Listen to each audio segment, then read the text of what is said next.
Hey everyone, Ray here. Right, as we're approaching July, the second version of iOS 27 developer beta is now here, and I've just got them on board installed on my iPhones. As you might probably know, we are indeed getting a smarter Siri AI. Now, who's actually got the best AI on a smartphone? We'll be comparing the iPhones to the Galaxy S26 Ultra, which is running both Galaxy AI and Google Gemini. Right, they have some in-house AI features as well alongside Google Gemini.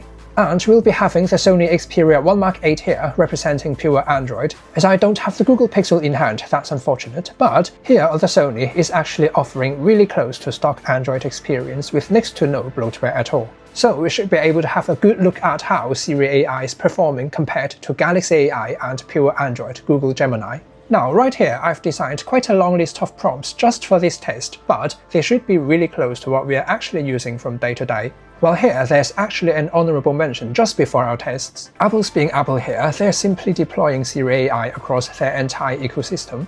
As you can see here, there's sort of this glass ball suspending in mid-air. It almost looks like it's actually there inside my Vision Pro goggles. And if I just look at a specific item here, hey, right, do you recognize the speaker I'm looking at right now on the bench?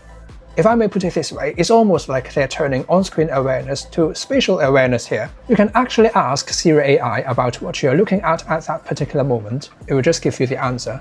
Right, before we're digging unnecessarily deep into that, the first round of today's comparison will be about photo editing. We'll be looking at all the cleanup, extend, and reframe feature. While first and foremost, there are actually 3 different levels of generative AI when it comes to photo editing on the iPhone. Now look, when I was using auto mode, it actually did a very poor job when it comes to removing the headphones and generate what should be there covered by the headphones. Now let's try using the high quality setting. In the meantime, here on the Galaxy and the Sony Xperia 1 Mark 8 using Google Photos, apparently it's not necessarily a bad idea sticking with pure Android using Google Photos in 2026. In this case, Sony might not have to agree with anything about AI photography, but it's running Google's operating system and is doing a really great job here. Now here on the iPhone, whenever we're using the high quality settings, it's actually taking way much more time generating a photo. But what we're looking for is a great photo, isn't it? And congratulations, the iPhone's finally able to plant the artificial ear onto my face. In my opinion, Galaxy AI is doing a slightly better job here. Now Google Photos not bad at all, and the iPhone's doing a decent job this time around as well. It's worth noticing as well, I've actually tried editing the exact same photo across the iPhone 17 Pro Max, the iPhone Air here, and the 17e. They all gave a really similar photo.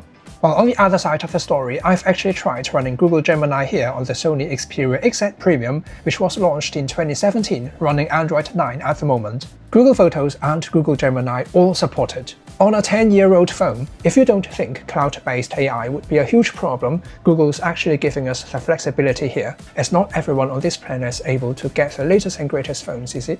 Back to photo editing, this time around I'll be throwing one of the most challenging scenes at them. Yet it would be a realistic one, removing all the passersby which were overlapping with a historical monument. The iPhone's actually doing a decent job after the iOS 27 update, though there's sort of an extra platform underneath the columns which made the monument quite a few hundred years younger, I think. So I'm not exactly sure if the Galaxy and the Sony using Google Photos generated how it actually looked like in the real life either. So for this round, it's a draw again. Right, the upcoming round. As we all know, the iPhone would have simply given up before iOS 27.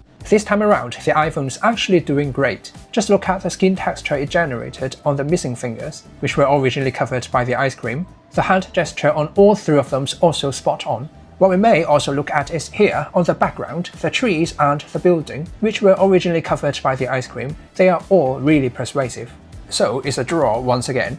Now, the upcoming round, however, the iPhone's refusing to remove the passersby. In this case, it was me. On the contrary, the Galaxy and the Sony using Google Photos wiped me out entirely, like I wasn't even there at the very first place, and the texture of the deer is actually on point. And if you look even closer, the Galaxy is actually doing slightly better than Google Photos this time around, so I have to give the crown to Galaxy AI this time around. Just like the previous one, the iPhone's actually refusing to remove the passersby. In this case, it's me again, though I was taking up quite a large area of the photo. While the Galaxy's actually got some creativity here, it replaced me with another statue. So would you prefer the creativity on the Galaxy, the flexibility offered by Google, or the authenticity here on the iPhone? Moving on to the second feature when it comes to photo editing, as you now have the extend feature on the iPhone as well. While we don't necessarily have that on the Galaxy at the moment, what we could do, however, is selecting a main subject and moving it across the frame. For this particular one, the original photo was cutting anything below my raised ant heap. Let's move it slightly higher and see if the AI is able to feel it. At the same time here on the Sony using Google Photo, under Actions, we've actually got a Move feature as well. What we've got here is actually really similar to what we've just seen on the Galaxy. Now it's also really interesting to see both the Sony using Google Photos and the Galaxy. They actually generated two really similar photos. They both generated something like I was putting my hands into my trousers pockets. And the iPhone's finally done with the AI Magic Touch. It's now got a much wider field of view, though just look at it here. Once again on Google Photos, under the crop menu, we've actually got something like auto frame. It's not giving us some cropped in photos or reframed photos based on the original one. Instead, it's actually another way to do the photo expansion thing. As you can see here, both the iPhone and the Sony using Google Photos both decided to give me a blue shots. My hand gesture and the overall posture here is actually more similar than I thought it would be. Now here's another trick on the iPhone, the reframe feature that certainly looks magical when you're actually using it, and it works. While here on Google Photos once again, alongside the expanded photo which we just had a look, the auto frame function actually generated quite a few photos in one go, including this. Is actually really similar to what we've got on the iPhone. Though it's totally automatic, it totally depends on what the AI think we will prefer. So at the end of the day, I don't think it's counted as photography, so we're not giving a score in this particular round. When it comes to creativity, however, the Galaxy is actually giving us even more flexibility here. By default, we can actually edit and change how a photo looks with a prompt, like this particular one here. Change the lighting to nighttime with dazzling city lights. Once again, I personally do not think it can be counted as photography, though it might be a good way to express one's creativity. Now, if you're really into photo editing that's going all over the place, Google Gemini is taking over from here. On both the iPhone and the Sony Xperia 1 Mark 8 here, as we may now upload any photo which was taken with a phone and edit it with a prompt. Now here I'm going to use the exact same one which I've used on the Galaxy. Gemini actually gave a photo that is really similar to that on the Galaxy. So if we take a closer look here, the one shot on the Galaxy edited on the Galaxy is actually way sharper as it's a 12 megapixels photo, while the one saved from Google Gemini is actually just a 1 megapixels one. On the Galaxy, we can even use the S Pen to draw something on the original photo, and the AI will then turn it into something that looks real. Right here, I've basically added some decorative light in front of the metal gate. We don't have this particular feature built in on the iPhone and the Sony using Google Photos. What we could do, however, is can you add some decorative lights near the top of the metal gate? They've even got the light ray that's been reflected from the metal gate right. However, if you're into photo editing like this, I have to give the crown to the Galaxy as it's a 12 megapixels photo compared to the 1 megapixels generated by Google Gemini. Speaking of Google Gemini, it's the moment of truth. Time to reveal how competitive Siri AI actually is when compared to Google Gemini. The thing is, it could be the best AI agent on any Android phone, while on the iPhone it's pretty clear that they're not allowing us to select our own voice assistant in the foreseeable future, so it has to be good. Round 1, retrieving information from an email and summarizing it. Alright, can you search on my email? It was from a couple of months ago, a Swiss airline flight from Rome to Hong Kong. Can you give me the flight number, departure time and date as well? There isn't a direct flight from Rome. For this particular round, both of them nailed it. Even the iPhone, we can now retrieve some information from an email that was from a couple of months ago.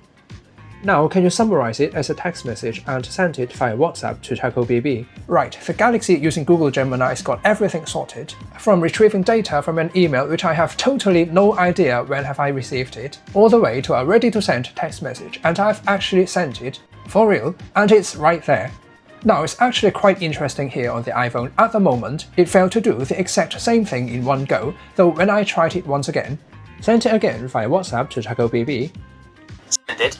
Cross-app integration's finally good. So for this particular round, both of them passed the test, though the Galaxy did it in one go, so I have to give the crown to the Galaxy Google Gemini for this particular round. Though to be totally fair, the iPhone's running on iOS 27 beta at the moment. Alright, this time around, I would like to search how long will it take from my current location to the Hong Kong Disneyland. The iPhone actually did it slightly faster this time around, and with no further instruction, both of them gave me a driving route. So what about if we're being more specific? What about if I travel there by public transport and I'm planning to arrive there at 8 PM tonight? What time should I leave, and can you set an alarm for that?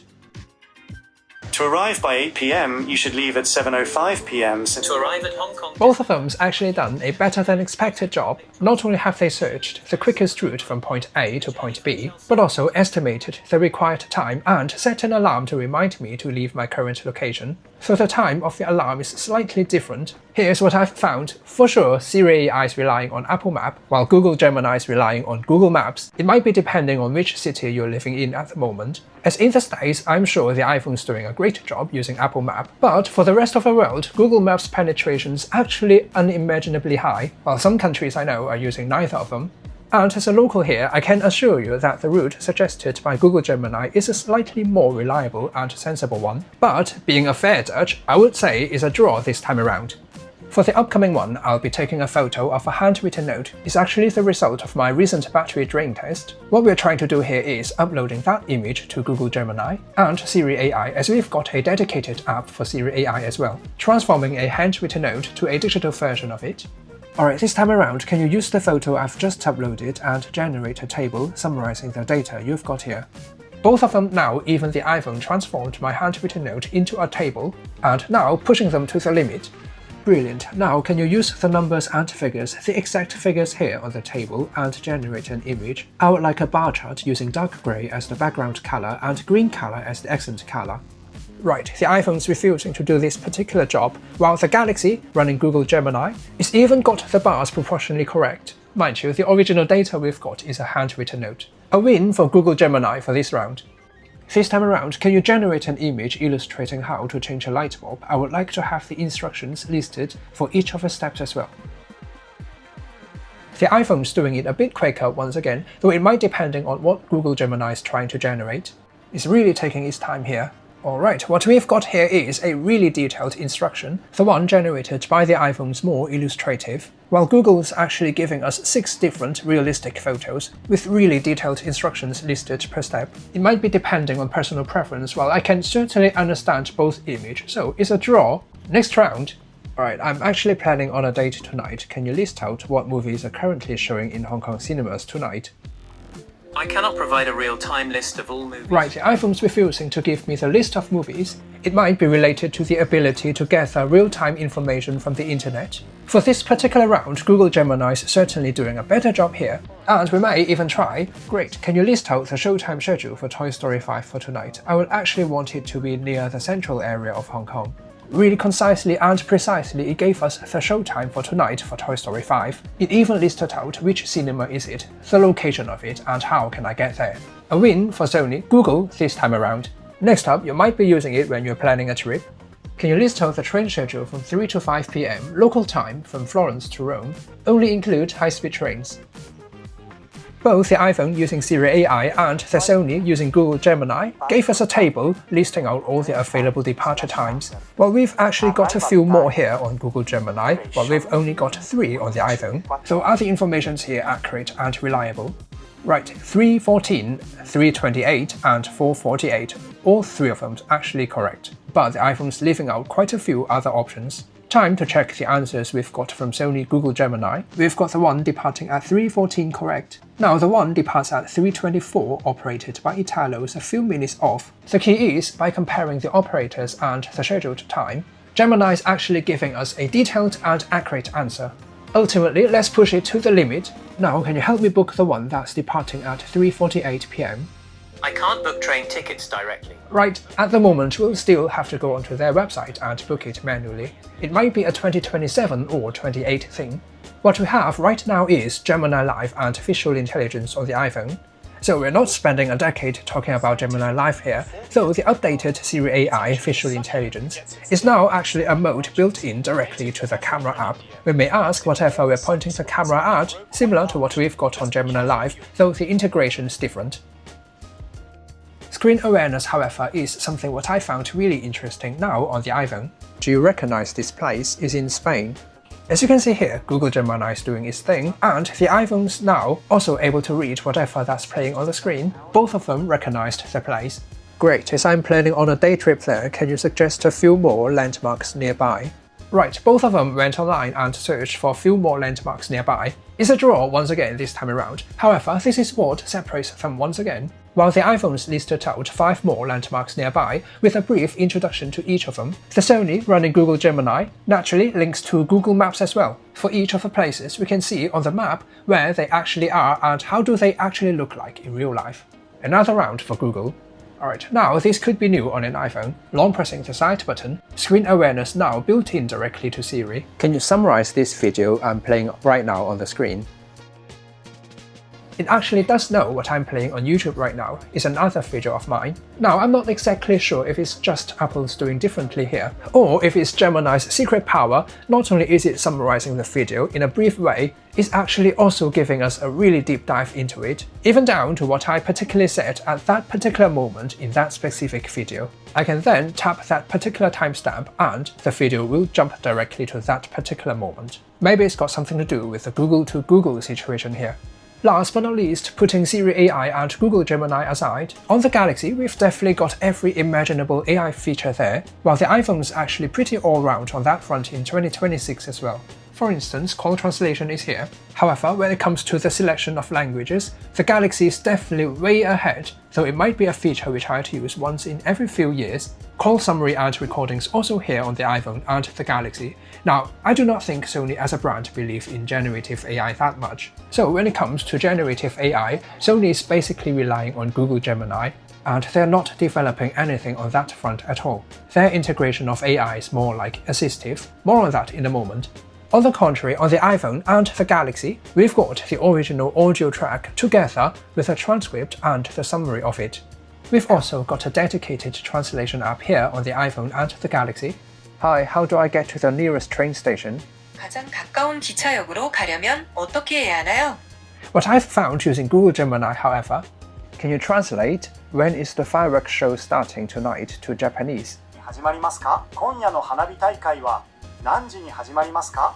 Alright, here's another interesting decision made by Sony. They don't even have a built-in voice recorder app. Now here I've downloaded a third-party app. It requires a subscription, but it's got instant speech-to-text as well. Now it's always good to have it for free, included out of the box on the iPhone and the Galaxy. As we have another bonus feature here on the Galaxy, if you remember the audio eraser feature, it's now usable on every content we're playing on the screen. Like this particular YouTube video of mine, which was shot at the beach. All 7 of them in hand, but here we have the quad camera setup here on the Galaxy. Still, we're having a 200 megapixels main camera. It's happening in real time. It's got all the wind noise on the background removed.